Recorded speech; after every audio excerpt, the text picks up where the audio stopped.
I Great. got a little busy then. I didn't. Is the question and you sent it to me?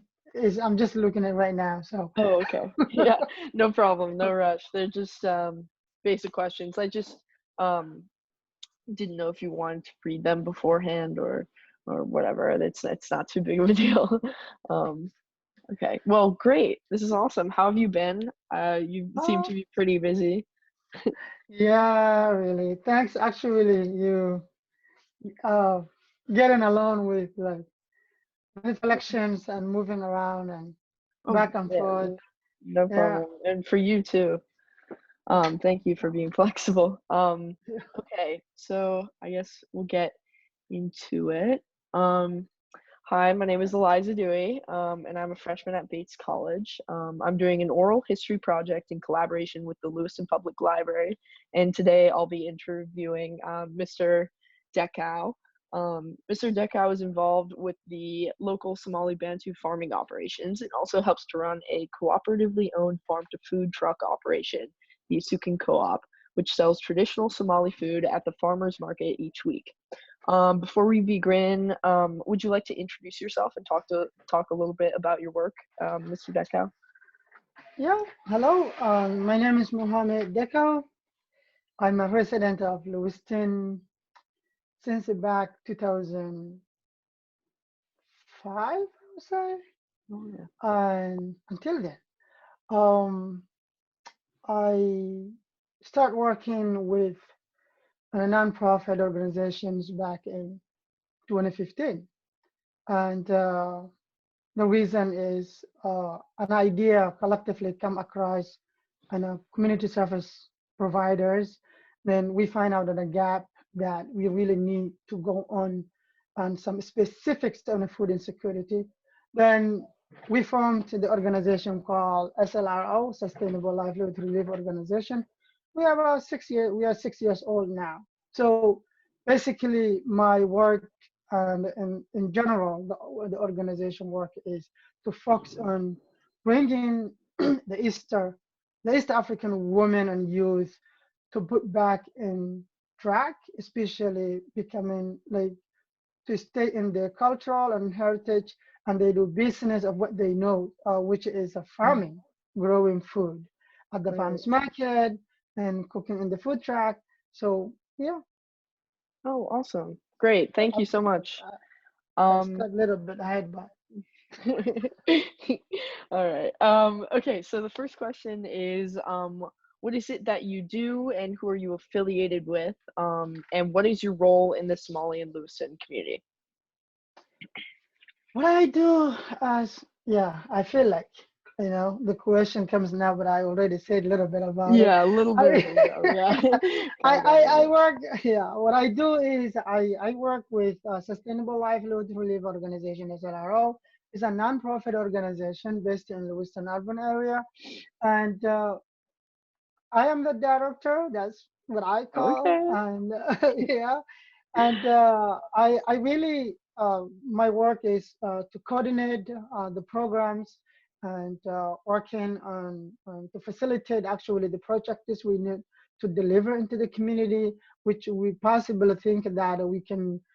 It's possible to meet the community need of another different path, and the work that I do, the people that I affiliated with, there's other community service providers around it. We are not alone.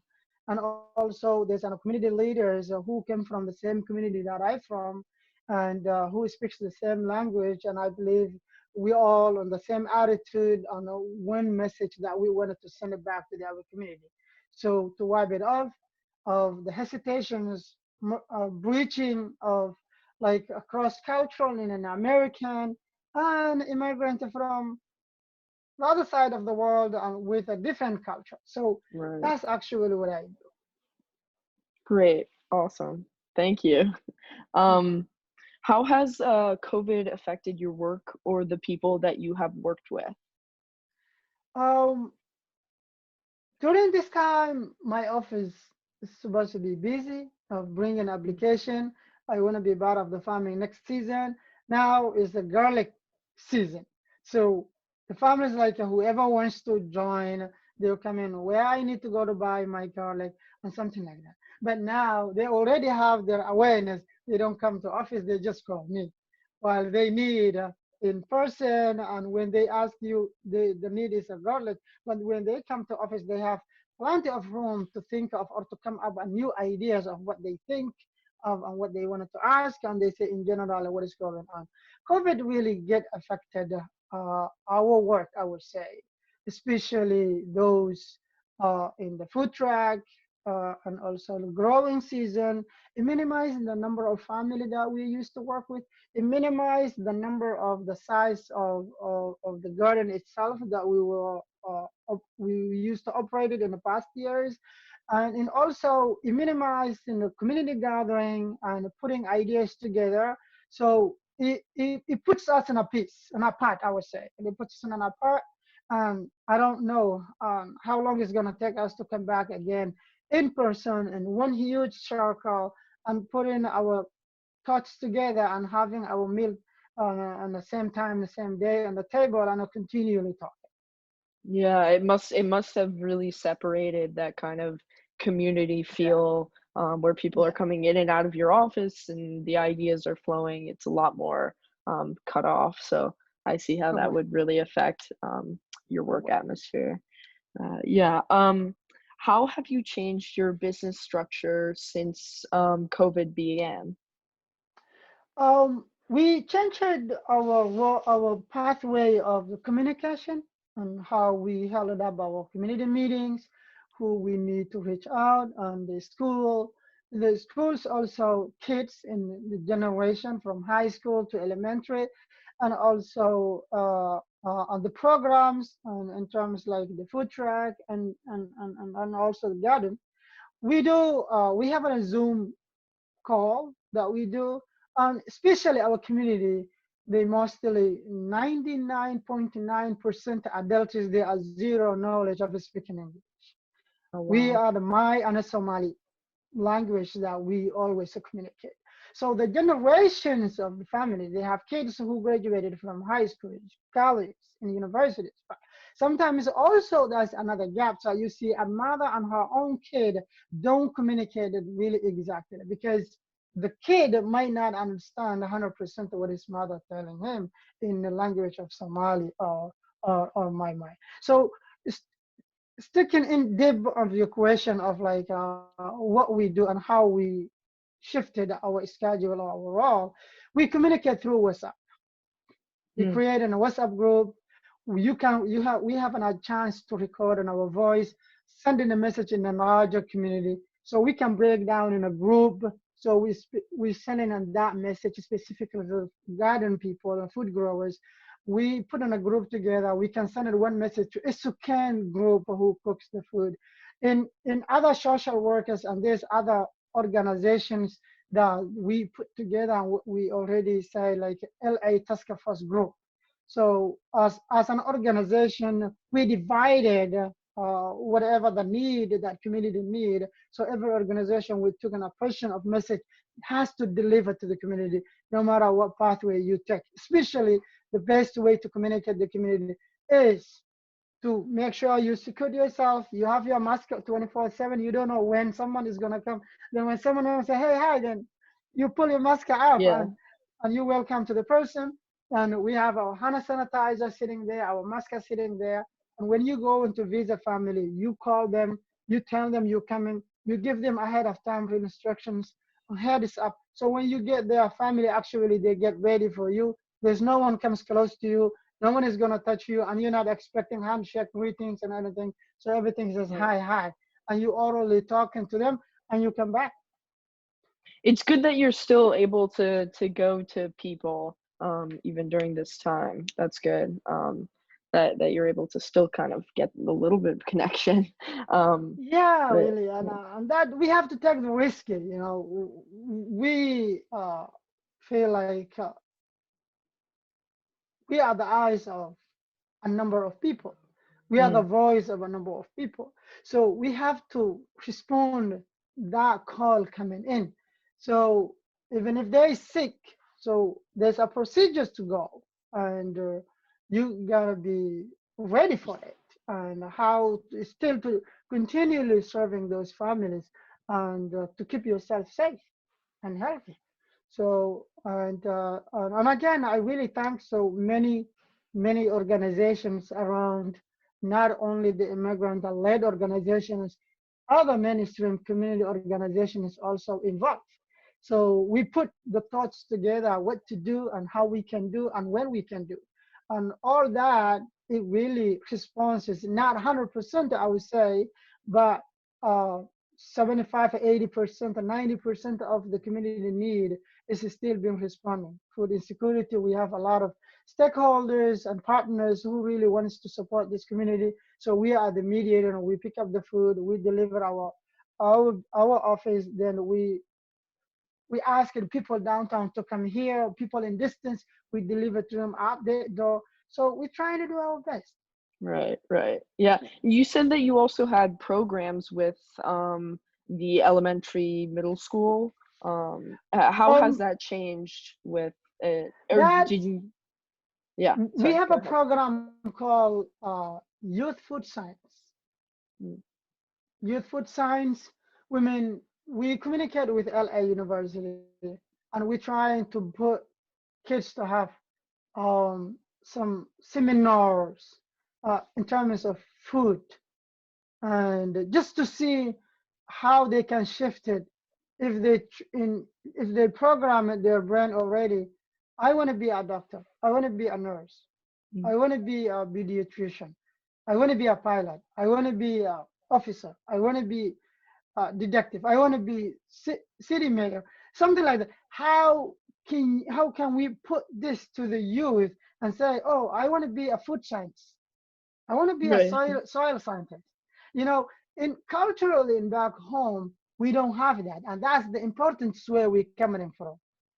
Mm. If your question could be why that is an important to us, is because my mom and dad, they are farmers, they're food growers, but they don't have no idea what is food science mean. Right. They don't know. Yeah. So culturally, it's just like they came while their parents have been doing the same, they doing the same, and I came in. Hmm. But my kids today, no, they are not in that field. Sometimes they might question, Dad, why you always be on the field and try to grow food? You can go to Walmart and buy food. I said, now who is making that happen? Who's Uh, making the food that's going to Walmart? Exactly. Yeah. Yeah. That's great. Thank you.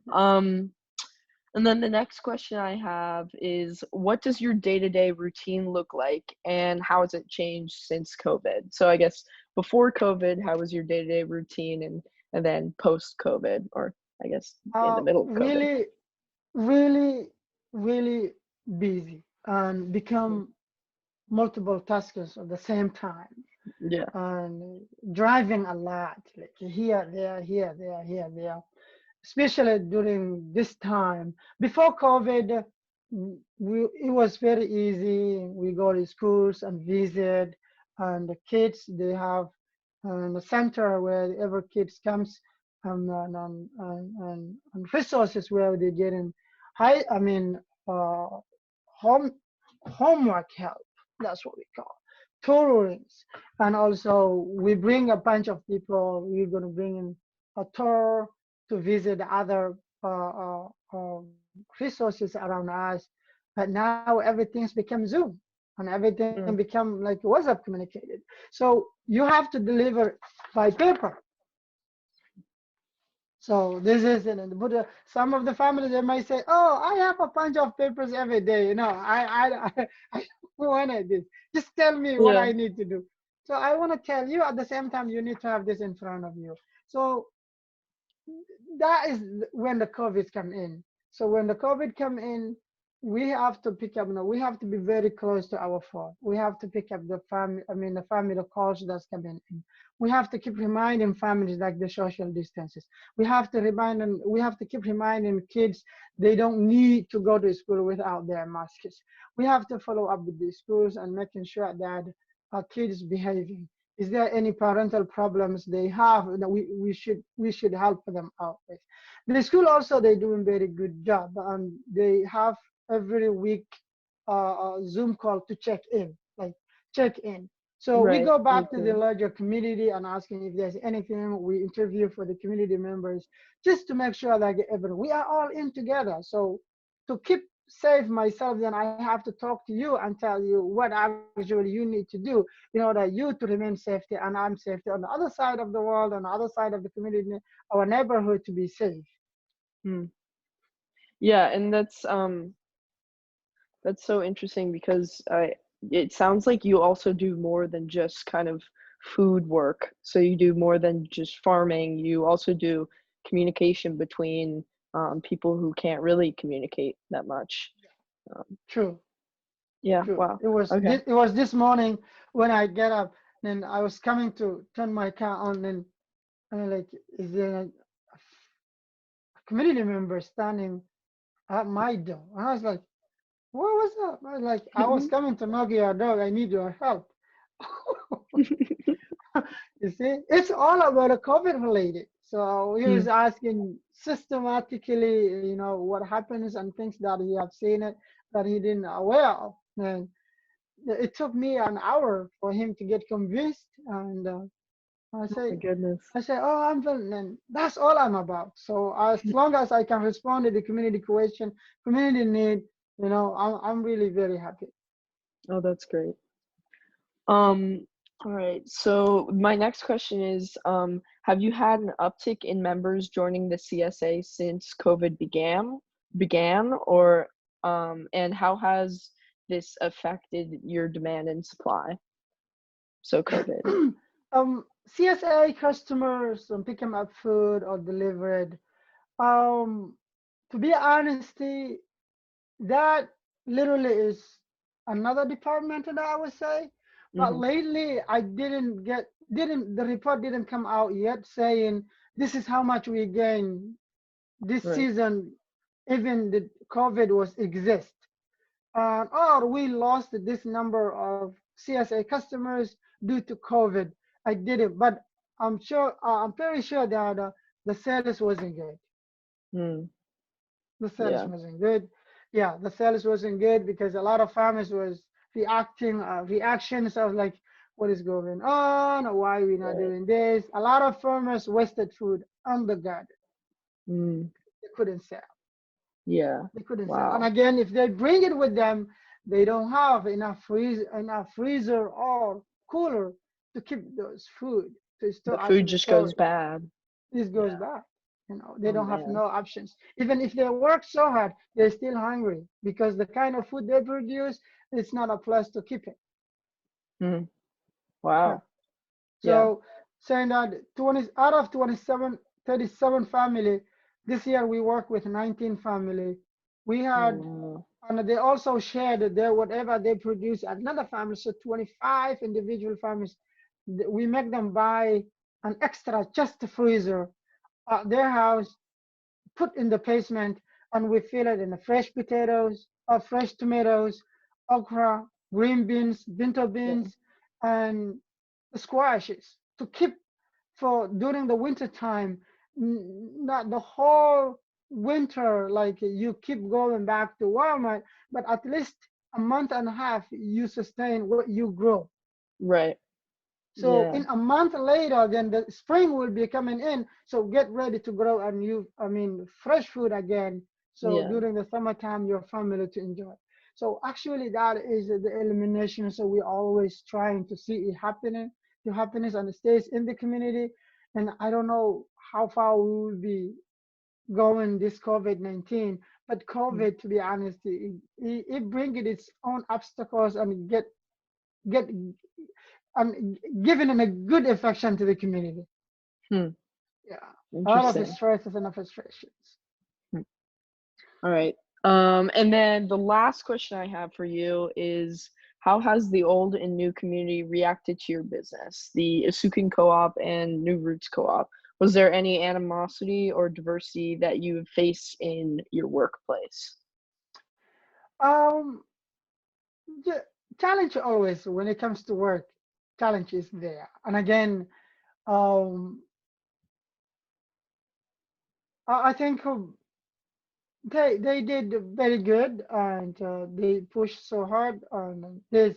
other supporters from the other side, Mhm. and really keeping them move and feel openly and make strong engagement in in the diversity in terms of selling it what you have and making new friends. But Mhm. at the same time, so there's a negative is coming across, and that's why as a service providers, we always babysitting even the program if the program is still going on its own. So we babysit because there's a language barrier always. Mm. So we have to visit them at the farmers market. We have to visit them at the program center to share with them, showing them we are there. How can we help? How can we help you moving forward? What do you want us to do different for you to grow up? So, and that, you know, it's really getting it there. And it's not bad. That's what I would say. Mm. Okay, interesting. Is there anything else that you would like to add about the work that you've done, COVID, just everything, about your work life? Um, my work life and myself and the rest of the team, we keep doing educating the farmers on the COVID infection. That's our timesheet. I was going over the timesheets we created, Huh. and we reported like the day to day.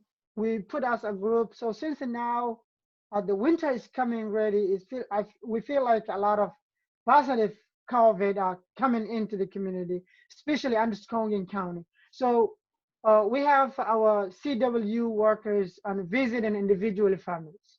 We assign 10 family, one person, 10 family, and then we keep doing our awareness. We keep Mm.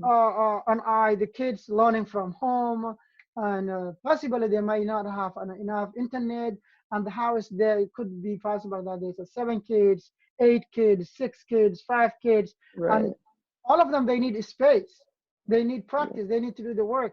So and the organization that I partner with, the building that I am right now, they have a huge center where they call kids center, that where they provide an after school program, but it is very limited. Mm. It's very, very limited due to COVID. So we cannot make it zero. We have to do something, and they do a very good job. There's a lot of hand sanitizer, protections, gloves, and face mask, all that. And orally, they have a designated representative always to speak with the parents when they come and pick up and when they deliver it. So I'm bringing back home. So and New Roots and Isuken, I think the season is ending now. It's getting close. So Mm. New Roots is going to be closed, but literally this season is going to be new to them. But there's going to be a winter farmers market, and I believe somewhere close to Bates is going to be. We're going to be coming Oh, there, great. cooking, yeah, to provide you guys and hot tea, sambusa, and injera and all Yay. this.